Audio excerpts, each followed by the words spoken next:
I'll tell you about the first wedding I do remember. It was terrible. It was so bad. This is Wedding DJ School. I'm Josh Mitchell, your guide to the business of a wedding DJ. We're talking with leaders in the wedding entertainment industry. You're going to learn their backstories, how they got started, and where they are today.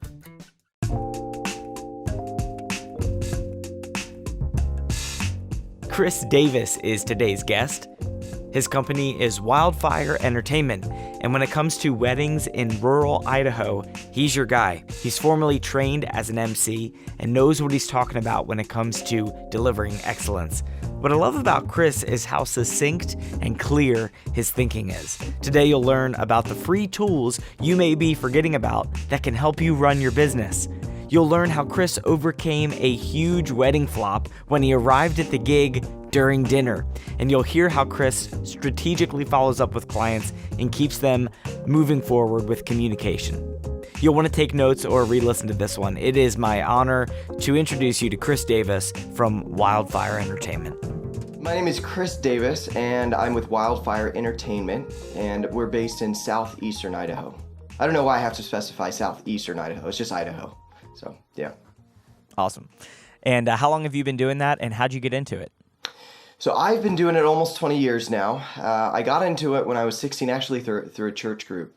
And, it's just kind of evolved from there. Luckily, I had a great mentor when I started, and he taught me everything that I needed to know, and then I eventually just branched off. And that was in California, and I moved out to Idaho with my wife, and things have just kind of taken off from there, and it's been a really, really great journey, and it still is. What was that like when you first got into it? Like when you mentioned that mentor that you first got engaged with and just kind of, started talking, like paint me the picture of what that looked like.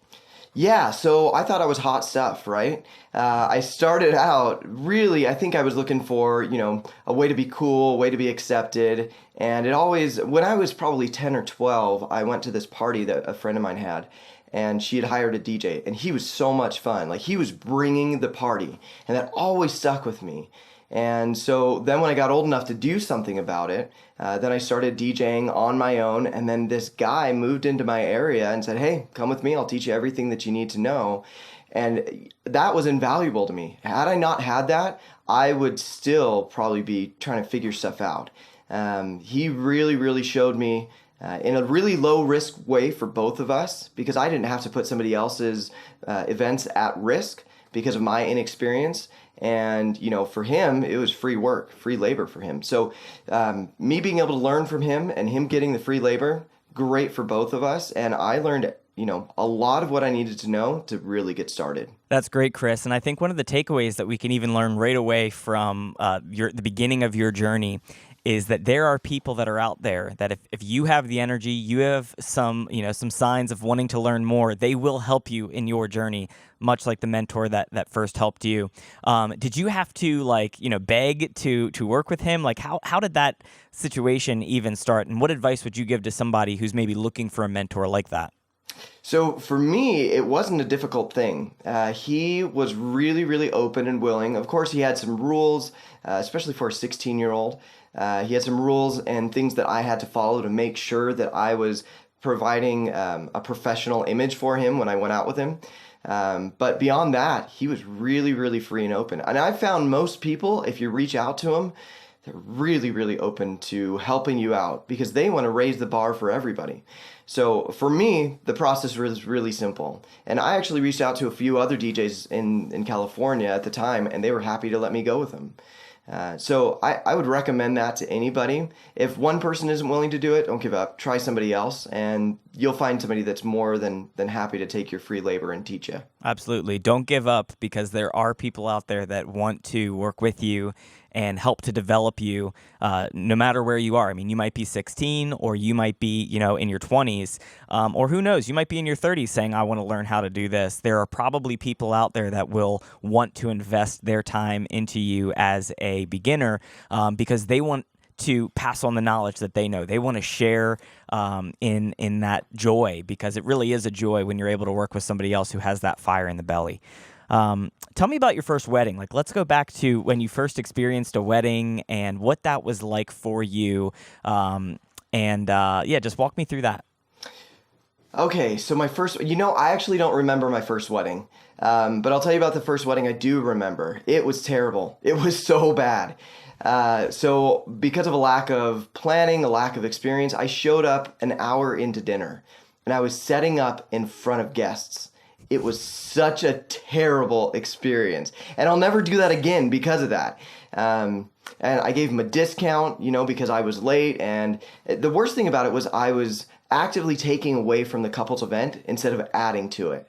And so that's really stuck with me. And, like I said, I'll never ever do that again. And I'm always really meticulous in planning and scheduling. And that's really right now, that's what a lot of brides and grooms pay me for. They pay me after the wedding, I ask them, why was my service worth it? And they say, because of all the stress you took off of us with the planning and coordination. Absolutely. And again, this is another thread that we notice from the pro DJs, the ones that have been in the game for a while and that are truly valued and not just charging for their equipment.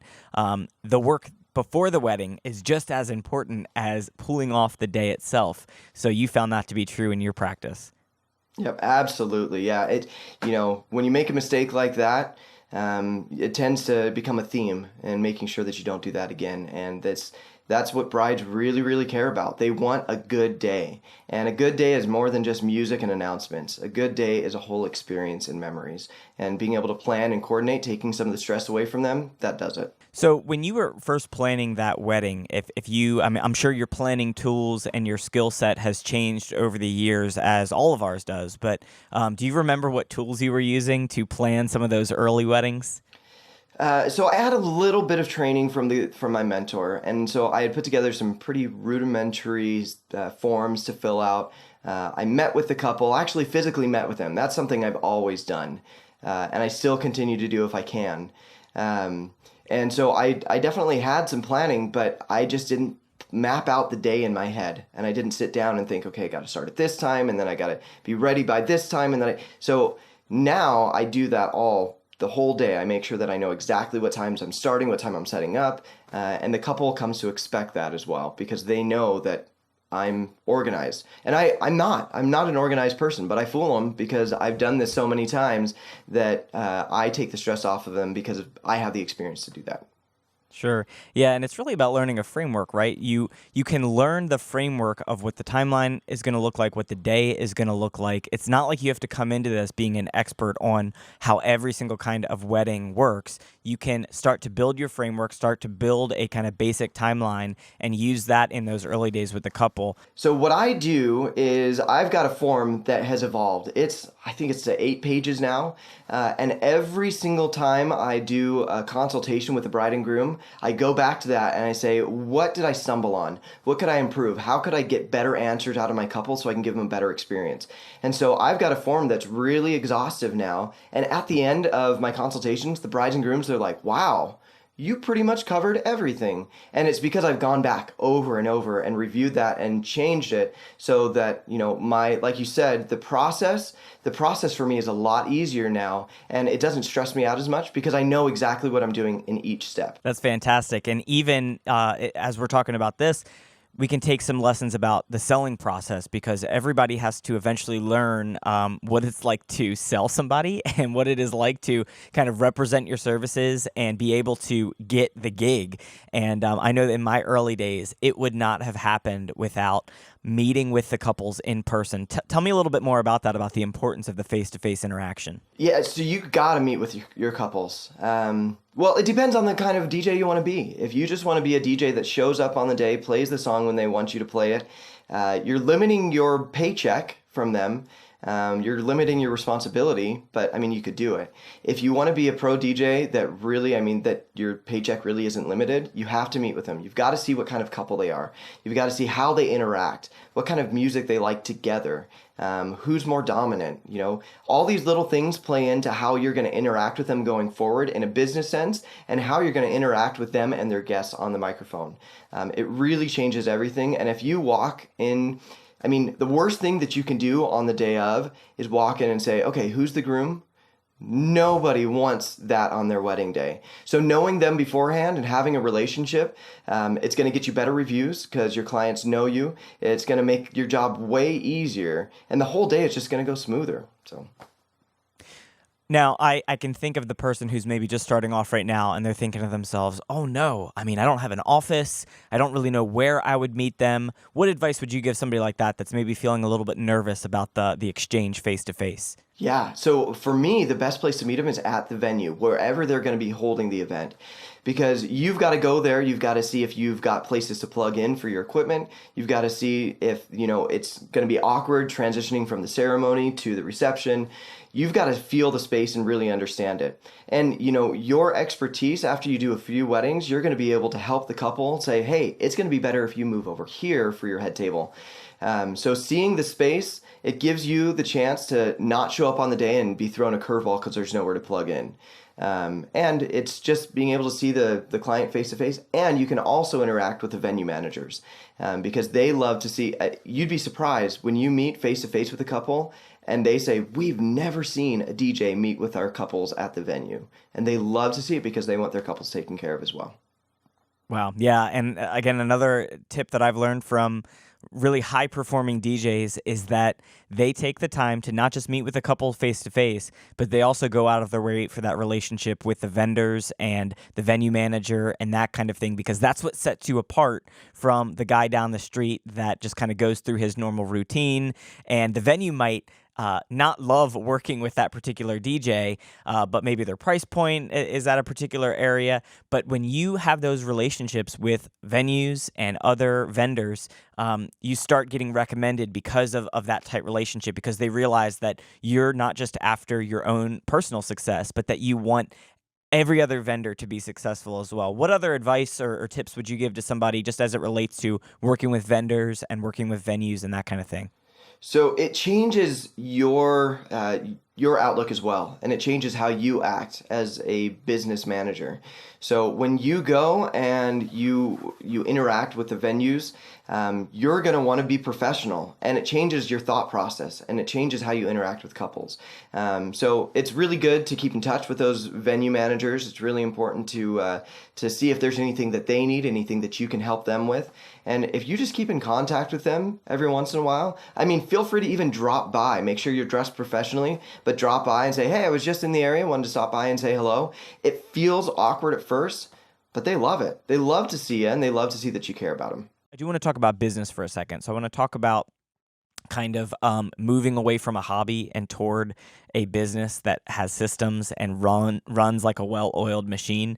So my question for you is, how have you seen that evolve in your experience as a professional, and what encouragement or advice would you give to somebody who might be in that hobby space right now and needs to move over into actually having a real business? So there's a few things that you have to have in place. You got to have a contract. If you don't have a contract, you are not a business, because you're not protecting yourself, you're not protecting the client. So first of all, get a contract, even if it starts out simple. And if you have the means, make sure that you get it reviewed by a lawyer. So that's the first thing. The second thing is having processes in place. If you don't have that, then you're going to start to get overwhelmed really, really quickly. For me, that comes in the form of having emails already typed out, and then all I have to do is fill in the bride's name and the groom's name. The same with, so I use Excel sheets now, and I send them like a Google Doc, and that's all filled out, and all I have to do is go in and put in the information and send it to them. It's a really quick process now. If you try and do everything from scratch every single time, you're wasting time and you're stressing yourself out in ways that you just don't need to. So yeah, if you are going to be in business, you also have to make sure that you're charging a fee that allows you to stay in business. I see so many people, they buy tons and tons of equipment, and then they charge $300 for a wedding. And you just can't stay in business if you do that. You're going to put yourself out of business, or you're going to take from your day job, and you're never going to be able to transition over to a full-time DJ. So you got to charge a rate that works with keeping you in business. What's something that you're doing now that you wish you would have started a lot sooner? Okay, so I love, if you use Gmail, I love what's it called? Canned responses. I loved canned responses because all you have to do is you type them in. It's already in there. Whenever I get a quote, I talk to a bride on the phone, and I just talked to one this morning, and we had a great conversation. And I said at the end of the conversation, hey, I'll send you a quick follow-up with all the information that we talked about, has everything that's included in my service, and then you and your fiance can talk about it, and we'll chat in the next week. And then 5 minutes later, that email is done because it's already written out. I just change the bride and groom's name, and I send it out, and it's finished. And for the bride, that's super impressive because you're right on it. You're following up when you said you would follow up. So for me, that's one of my favorite tools, and it's one that's really overlooked. That's fantastic. Yeah. And another, I know there's a lot of different options that you can choose from out there. One that I'm using that's very similar right now is called Spark. It works both for Mac and iOS, and you can do a very similar function. Like I think they call it templates within that. And I heard years ago of somebody that was using the signature function because they didn't have canned responses. They would actually just load all of their templates as signatures, and that way, anytime you just needed a quick reply email, most email applications have some kind of multi-signature option. So it's a quick hack, and it's really something that's important because you want to have systems, you want to have automation, you want to be able to make things repeatable. And by doing that, by having those canned responses ready to go, you're able to have that kind of follow-up on repeat and do it over and over again with excellence, and to make sure that it's working and that it's building. What other processes like that do you do that you might recommend for somebody else to be thinking about? I use my calendar really heavily. So when I say, hey, I'm going to follow up with you in the next week, right there, as soon as I get off the call, I set an appointment for a week from then with their phone number and their name. And that way, I don't have to remember all these things. You want to be so busy that you can't remember all of your appointments. And so you got to keep a calendar, right? So making sure that you keep all of your information in that calendar is essential. That's fantastic. Yeah, keep things out of your head. Your head is not a good place for storing ideas. So if you're listening to this right now and you've got a bunch of things bouncing around in your mind, get it out on paper, get a to-do app, use your calendar the way that it's meant to be used. Those are invaluable tools for somebody that's really taking things seriously. And it also, your integrity, you know that you can trust your calendar. You can look at what's there on the day and then do those things just as they're written out. And if you're still working another job, you can put those items on your calendar and not feel like you have to choose between the two, because you're going to intentionally choose, okay, maybe I'll make this call on my lunch break, or maybe I'll make this call in the evening, but put it on the calendar. That is fantastic advice. And great. It's free. It's absolutely free. It doesn't cost you a thing to do that. You don't have to pay a business service to do that. So if you're not using your free utilities around you, you're missing something. Now, how do you currently track your business expenses and some of the financial stuff like that? Where are you at right now, and maybe where did you start with that to get to the place that you are today? I started with not doing it at all. And I think that's how most people start. And that's, you got to start somewhere. But I track my expenses. I have a separate business account. And that's usually free if you find the right bank. So then you can just look at anytime you spend money through that business account, then at the end of the year, there's your statement for your expenses. I also use Google Docs, and I just track my expenses in there and my events, how much money I'm making per event. I find for me, that's a little bit easier. I know some people use like QuickBooks or things like that. So yeah, for me right now, Excel sheets and having a separate bank account makes it pretty fluid. Fantastic. Tell me a little bit about your equipment. Mainly, how has it changed over the years from when you got started? And what are some things that you might suggest a beginner or somebody who is just trying to get into the game that they think about as it relates to equipment? My equipment is constantly changing and evolving based on what I'm needing at the current time. And that's constantly changing and evolving. So for me, as a general rule, I make sure that my equipment is reliable. That's more important than anything else, making sure your equipment is reliable. The only people who care about what kind of equipment you have are other DJs. Your clients don't care. They want to make sure that it works on their day. I mean, think about it. You don't go to a steakhouse because of the grill that they use. You go because of the steak. And the same thing with your wedding service. They go to you because you provide reliable service. And there are a few things that you can probably skimp on when you first start. Speakers probably are not one of those. My general rule, if you're starting out, is don't skimp on anything you can't make up for in another way. So, for example, if you can't afford a wireless microphone, okay, make sure you have a long enough cord and a wired mic. If you can't afford a nice controller, that's probably okay. It's going to take you some extra time and effort, but you can get around that. Eventually, you'll have enough gigs that you're going to want to buy something that's a little more convenient. But when you're starting out, just don't skimp on things that you can't make up for in other ways. What's one of the biggest mistakes that you've made in your DJ experience? And that could be something in terms of the performance, or even just like a business mistake, or something that kind of just functionally didn't work out so well. Probably showing up an hour late to a wedding. That's probably it.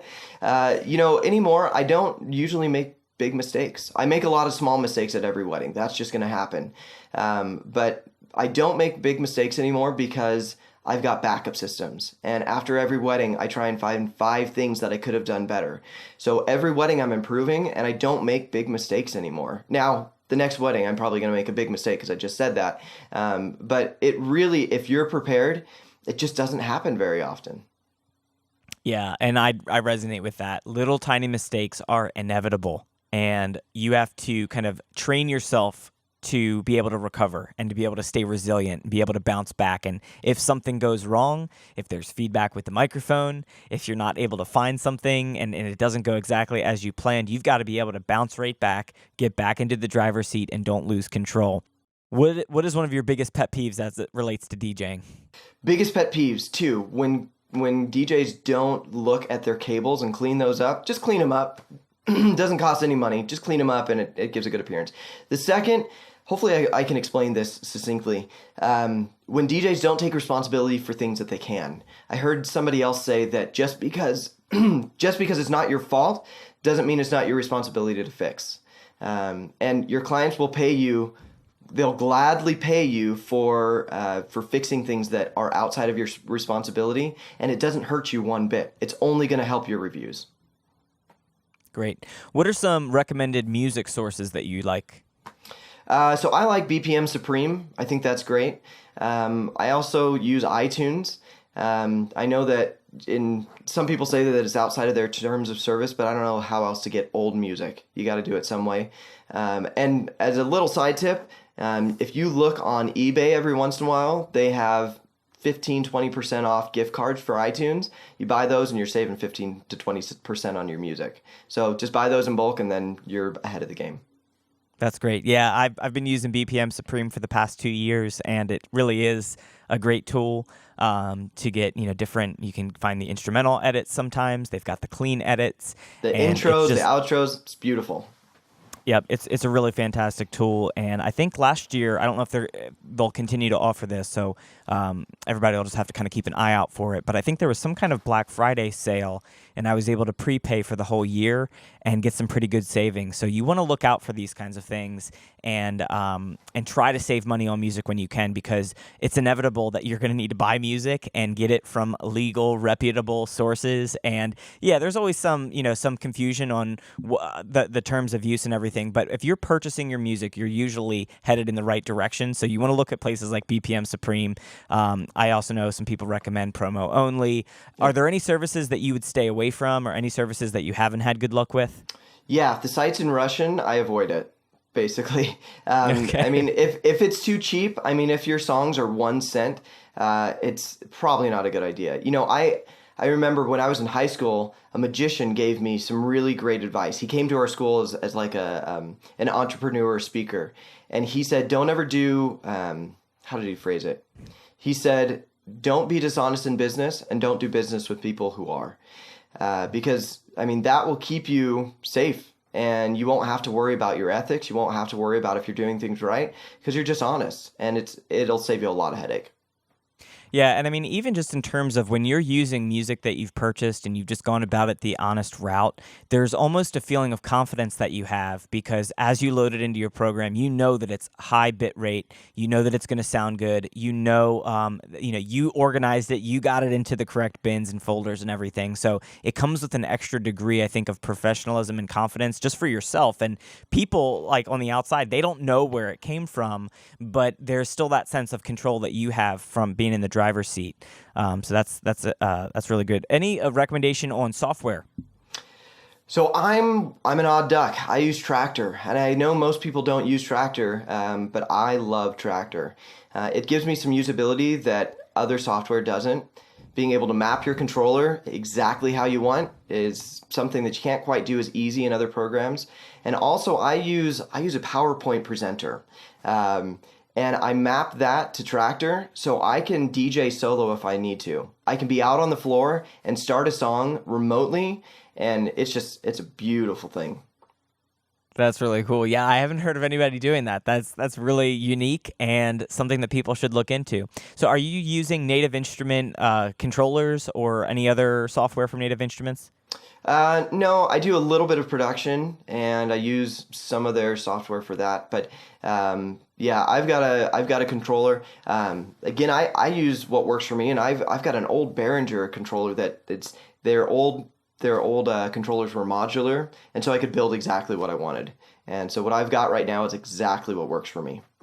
I love it, and I think again, there's another kind of key lesson that we can extract, which is you can make the software that you like and the materials that you like work for you if you're willing to have the patience and the determination to make it happen. There is no kind of one-size-fits-all. Everybody should get this controller. Everybody should use this software. It's really unique, and it can be fun as well. And once you find something that you feel like fits you, just use it and use it well and learn how to use it in such a way that allows you to be excellent. Yep, absolutely. Okay, great. So we talked about biggest mistakes. This is a fun question. I don't even know if you have any good ideas for this, but if you had a time machine and could go back 10 years, is there anything you would change? 10 years. Only 10 years. Okay. So, yeah, two things. The first thing I would do is get more education. There is a ton of education out there right now, more than any time in the past.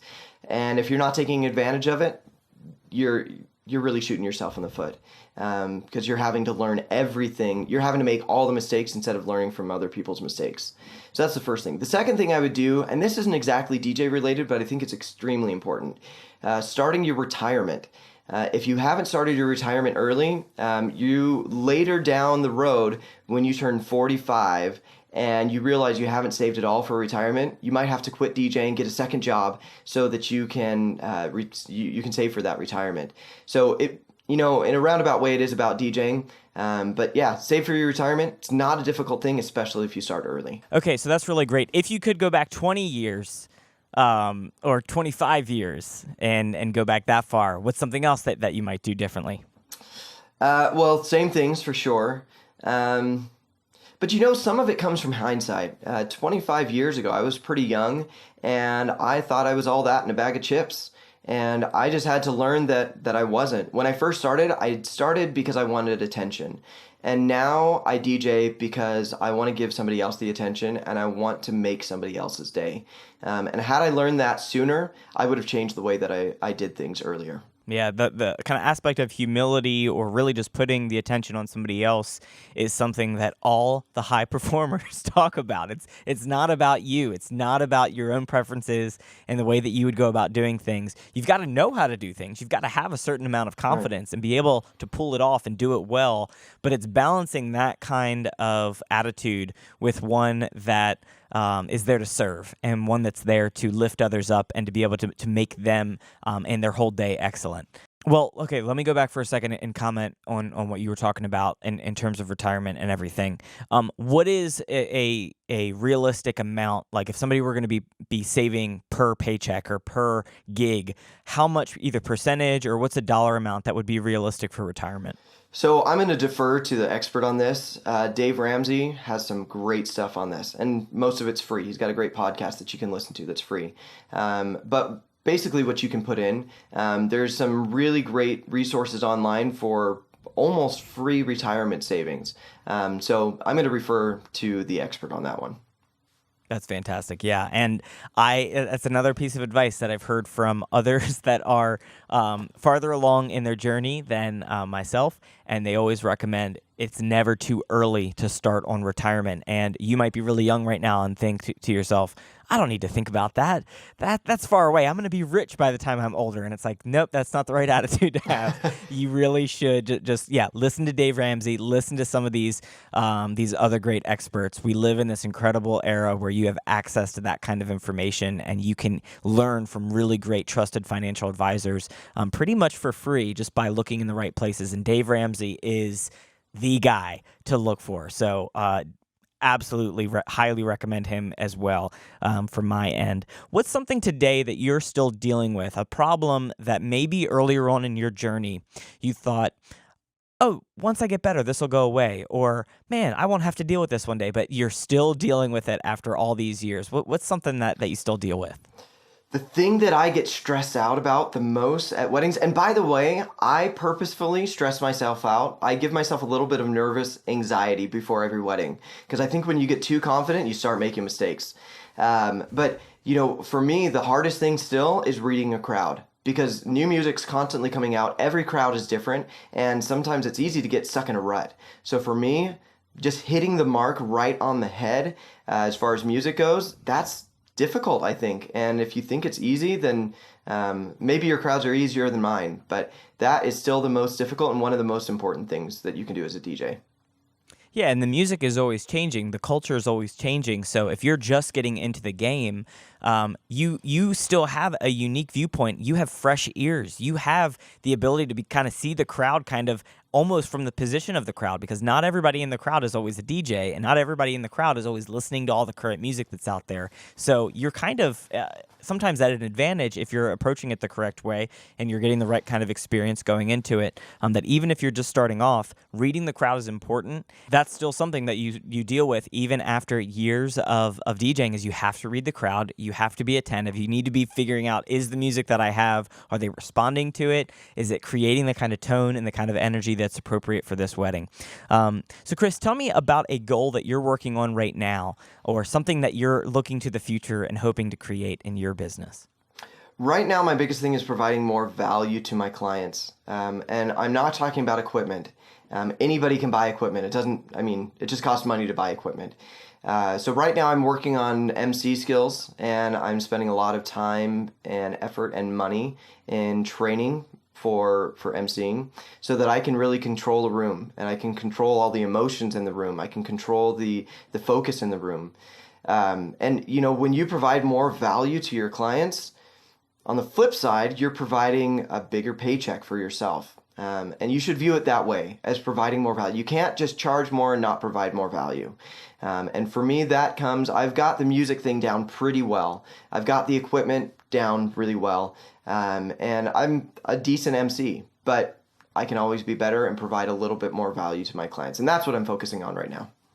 That's great. Yeah, Chris is modeling the attitude that I think we all can raise the level on, which is, how can I learn and grow more, even in an area that I think I'm doing pretty good and where I've probably gotten compliments in the past. How can I even grow more in that area? Chris, as we wrap up, any kind of final advice or action items that you would give to somebody on the front part of their journey, what would you say to that person?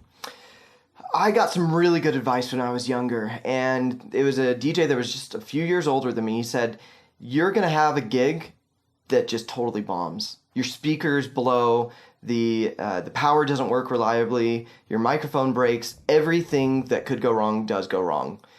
Don't let that dictate the rest of your DJ career. The next event is going to be fine. It's going to be great.